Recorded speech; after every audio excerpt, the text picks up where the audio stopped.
دوستو، جب خواجہ غریب نواز رحمۃ اللہ علیہ اجمیر پہنچے تو اس وقت ایک مندر تھا جو اجمیر کا سب سے بڑا مندر تھا اور صرف راجاؤں اور رانیوں کی عبادت کے لیے خاص تھا۔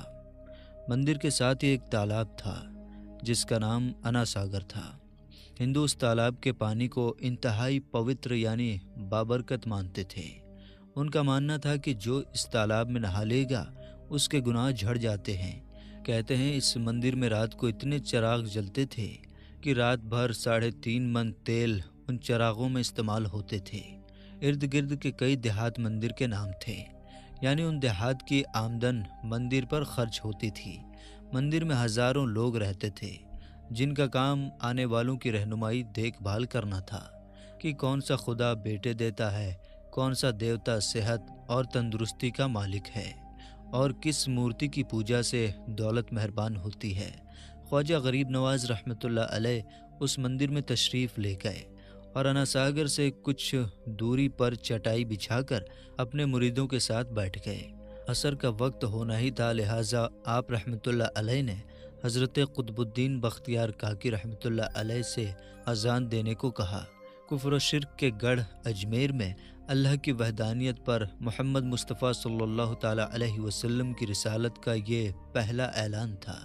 وہ لوگ اسلام سے مکمل طور پر لا علم تھے، نہیں جانتے تھے کہ اسلام کیا ہے۔ چنانچہ اذان کی آواز سن کر وہ حیران ہو گئے اور اپنے گھر سے نکل آئے۔ سب مسافروں نے انا ساگر کے پانی سے وضو کیا اور نماز پڑھنا شروع کیا۔ سب ہندو حیران رہ گئے کہ سب بھگوان تو اندر ہے، تو یہ لوگ آنگن میں کس بھگوان کو سجدہ کر رہے ہیں؟ جب شام ہوئی تو راجہ کے اونٹ جو دن میں چرنے کے لیے گئے ہوئے تھے اپنے چرواہوں کے ساتھ واپس آنے لگے۔ اتفاق سے جہاں حضرت خواجہ غریب نواز رحمۃ اللہ علیہ اپنے ساتھیوں کے ساتھ بیٹھے تھے وہ جگہ راجہ کے اونٹوں کے بیٹھنے کی تھی۔ چرواہوں نے خواجہ صاحب رحمۃ اللہ علیہ سے کہا کہ اٹھو بابا، اونٹوں کے بیٹھنے کی جگہ خالی کرو۔ آپ رحمۃ اللہ علیہ نے فرمایا، اتنا میدان پڑا ہے، اونٹ تو کہیں بھی بیٹھ سکتے ہیں، کیوں مسافروں کو تنگ کرتے ہو؟ لیکن وہ نہ مانے اور مسلسل اصرار کرتے رہے کہ اونٹ اسی جگہ پر بیٹھیں گے۔ آخر انہوں نے بہت بدتمیزی سے کہا، یہ راجہ کے اونٹوں کے بیٹھنے کی جگہ ہے اور ادھر راجہ کے اونٹ ہی بیٹھیں گے، تم لوگ کہیں اور ڈیرا لگاؤ۔ آخر آپ رحمۃ اللہ علیہ نے اٹھتے ہوئے حضرت قطب الدین سے فرمایا، اٹھو قطب الدین، یہ کہہ رہے ہیں کہ اونٹوں کے بیٹھنے کی جگہ ہے تو چلو اونٹ ہی بیٹھے رہیں۔ یہ کہہ کر آپ رحمۃ اللہ علیہ اپنے ساتھیوں سمیت وہاں سے اٹھ گئے۔ اگلی صبح جب اونٹوں کی چرائی کے لیے لے جانے کا وقت آیا اور چرواہوں نے اونٹوں کو اٹھانا چاہا تو انہیں پتہ چلا کہ اونٹ تو اٹھنے کے قابل ہی نہیں ہیں۔ انہوں نے اونٹوں کو مار مار کر زبردستی انہیں اٹھانا چاہا لیکن وہ بیٹھے ہی رہے۔ چرواہے پریشان تھے کہ جو اونٹ ان کے ایک اشارے پر اٹھ کے بیٹھ جاتے تھے آج کیا ہوا ہے، کیوں نہیں اٹھ پا رہے ہیں؟ آخر انہیں یاد آیا کہ کل مسافر فقیر نے کہا تھا کہ چلو اونٹ ہی بیٹھے رہیں۔ لوگ اکٹھا ہونا شروع ہو گئے۔ کوئی کہہ رہا تھا کہ فقیر کوئی قابل جادوگر ہے اور کسی نے خیال ظاہر کیا کہ وہ کوئی بھگوان کا اوتار ہے۔ دھیرے دھیرے بات راجہ تک پہنچ گئی کہ ایک مسافر فقیر نے راجہ کے اونٹوں پر جادو کر دیا ہے۔ راجہ نے خواجہ صاحب کو پیغام بھیجا، تم کیسے فقیر ہو جو بے زبانوں کو باندھ کر رکھتے ہو؟ یہ بیچارے بھوک پیاس سے مر جائیں گے، اس لیے مہربانی کر کے اپنا جادو واپس لے لو۔ آپ رحمۃ اللہ علیہ نے فرمایا، ہم مسلمان ہیں اور مسلمان بد دعا نہیں کرتے، نہ ہی جادو کرتے ہیں۔ جاؤ کہو کہ جس کے حکم سے بیٹھے تھے اسی کے حکم سے اٹھ کھڑے ہو جاؤ۔ اب جو جا کر انہوں نے اٹھایا تو اونٹ فوراً اٹھ گئے۔ ہندوؤں کی دلچسپی ان مسافروں میں بڑھنے لگی۔ پانچوں وقت اذان ہوتی اور نماز ادا کی جاتی۔